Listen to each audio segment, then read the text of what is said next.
ছেলেদের জীবনে একটা বয়স আছে। হ্যাঁ, অপর বড়ই অদ্ভুত। ছেলেরা কি না পারে, তারা শুধু বেকারত্ব জীবন কাটাই না, সব ছেলে এক হয় না। কিছু ছেলের ফ্যামিলির দায় দায়িত্ব অনেক বুঝে ফেলে খুবই অল্প বয়সে। কিছু ছেলে নিজের ভালো লাগাটাও কোরবান দিয়ে দেয়। আবার কিছু ছেলে নিজের ভালো লাগাটাই ধরে রাখে।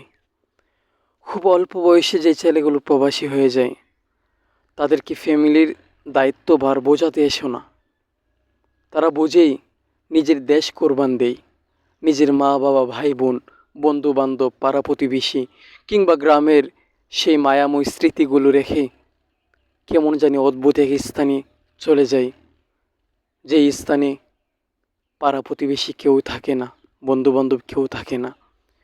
সে তার মতোই সেইখানে ডিউটি করে। অসুস্থ হলে তার খেদমত করার কেউই থাকে না। সত্যি বলতে প্রবাস এ যেন কেমন এক অদ্ভুত জেলখানা, যেখানে দিনের পর দিন প্রবাসীরা মেহনত করে যায় পরিবারের মুখে হাসি ফোটানোর জন্য।